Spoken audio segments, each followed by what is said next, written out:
और हर स्टेज पे इन सवालों को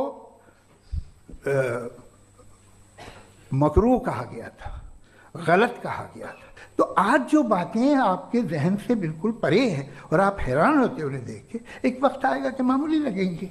और हुआ है, आपकी इंसानी तारीख ही है।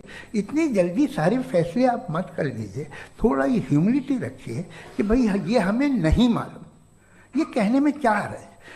ये यूनिवर्स कहाँ तक फैली, ये कब से है और कब तक रहेगी, हमें नहीं मालूम। आपने फैसला कर लिया कब बनी। ये आपके हिसाब से कोई 14 बिलियन ईयर बनी जो समझा जाता है। उससे पहले हजारों करोड़ों अरबों साल तक खुदा बैठा क्या कर रहा था? खामोश बैठा था, ऐसी जमाइयाँ ले रहा था। फिर उसे आइडिया आया, यार एक काम करते, वक्त अच्छा गुजर जाएगा, यूनिवर्स पर आपसे सोचिए। तो हम अपनी जहालत से लड़े, उसकी परस्तिश न करें। Thank you so much. तर्कों की श्रृंखला में राउंड 2 के लिए मुफ्ती साहब को आमंत्रित कर रहा हूँ। शुक्रिया।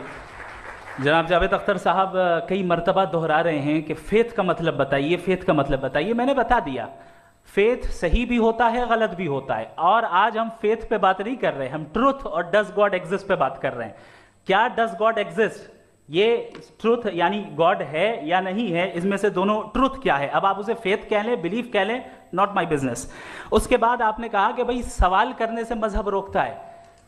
मैं कहता हूं जो रोकता है वो रोकता होगा, मैं नहीं रोकता।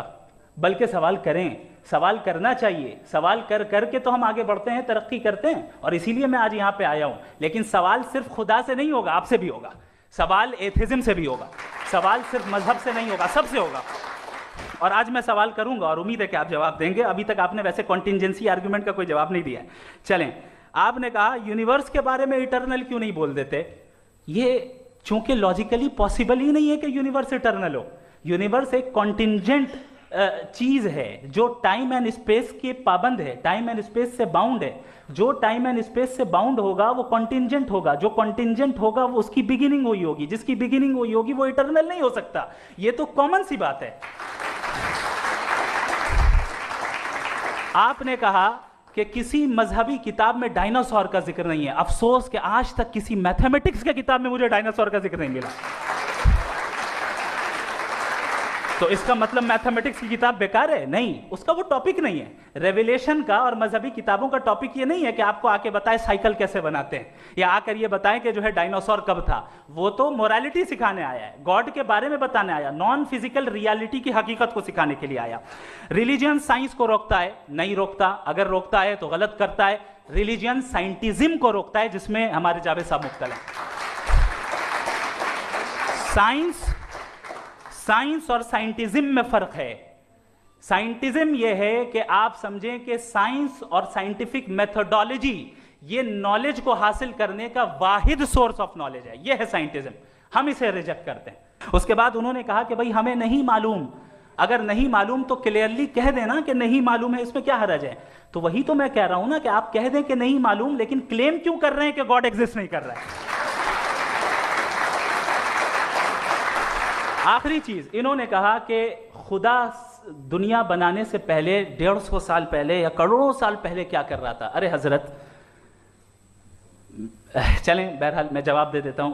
आप हमारे रिस्पेक्टेड पर्सनैलिटी हैं, अगर आप नहीं होते तो मैं ऐसे एंटरटेन ही नहीं करता।